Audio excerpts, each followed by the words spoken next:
ప్రభుత్వ పాఠశాలలో విధులు నిర్వర్తించి 7 నెలల క్రితం ఉద్యోగ విరమణ పొందిన తనకు బెనిఫిట్స్ అందక ఆర్థికంగా ఇబ్బంది పడుతున్నానని ఓ రిటైర్డ్ ప్రధానోపాధ్యాయుడు ఆవేదన వ్యక్తం చేశాడు.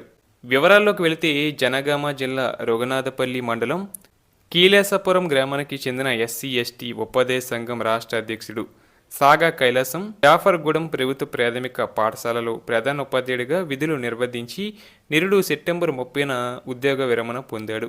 ఉద్యోగంలో ఉన్న సమయంలోనే షుగర్, బీపీతో 2 కిడ్నీలు దెబ్బతిన్నాయి.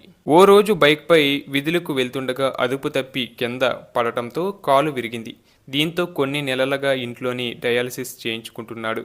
ఉద్యోగ విరమణ పొంది నెలలు గడుస్తున్నా తనకు ప్రభుత్వం నుంచి రావాల్సిన బెనిఫిట్స్ రాకపోవడంతో అప్పులు చేసి వైద్యం చేయించుకుంటున్నానని ఆవేదన వ్యక్తం చేశారు.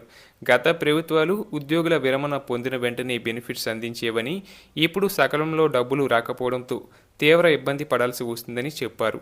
ఇప్పటికైనా ప్రభుత్వం స్పందించి ఉద్యోగ విరమణ పొందిన వారికి వెంటనే డబ్బులు అందించి ఆదుకోవాలని కోరారు. అలాగే మరొక విషయానికి వెళ్తే రిటైర్డ్ ఉద్యోగుల బకాయిలు చెల్లింపుల్లో కాంగ్రెస్ ప్రభుత్వ జాప్యంపై సరైన వైద్యం అందక ఎంతోమంది ప్రాణాలు కోల్పోతున్నారు. వారికి చెల్లించాల్సిన బెనిఫిట్స్ను వెంటనే చెల్లించాలని పలుమార్లు కోర్టు ఆదేశించినా పట్టించుకునేవారే కరువయ్యారు. తాజాగా ప్రభుత్వ నిర్లక్ష్యంతో మరొకరు ప్రాణాపాయ స్థితిలో కొట్టుమిట్టాడుతున్నారు. వివరాల్లోకి వెళ్తే Osmania university linguistic department retired professor Mohammed Ansari 2 ఏళ్లుగా ప్రభుత్వం రిటైర్మెంట్ బెనిఫిట్స్ ఇవ్వడం లేదని, వెంటనే అతనికి బెనిఫిట్స్ అందించి అతని ప్రాణాలు కాపాడాలని బంధుమిత్రులు డిమాండ్ చేస్తున్నారు. అతనికి ఏమన్నా జరిగితే పూర్తి బాధ్యత ప్రభుత్వం, యూనివర్సిటీ యాజమాన్యదేనని హెచ్చరించారు. కాగా ప్రభుత్వ తీరుపై హైకోర్టు తీవ్రంగా స్పందించింది.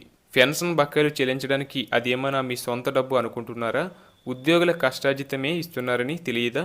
ఉద్యోగ విరమణ చేసిన వాళ్ళు చకోర పక్షుల్లా ఎదురు చూడాల్సిందేనా? కండ్లు కాయలు కాచేలా నిరీక్షించి కన్ను మూయాల్సిందేనా? రిటైర్డ్ ఉద్యోగుల ప్రాణాలు పోతున్నా ప్రభుత్వానికి పట్టకపోతే ఏమనుకోవాలి? ఒకరు కాదు, ఇద్దరు కాదు, ఏకంగా 80 మందికి పైగా రిటైర్డ్ ఉద్యోగులు ప్రాణాలు వదిలేశారు. రిటైర్డ్ ఉద్యోగులకు బెనిఫిట్ చెల్లించాలని ఆదేశించినప్పటికీ ప్రభుత్వంలో కదలిక లేకపోతే ఎలా? 6 నుంచి 9 మాసాల గడువు ఇచ్చినప్పటికీ ఫలితం లేకుండా పోయింది.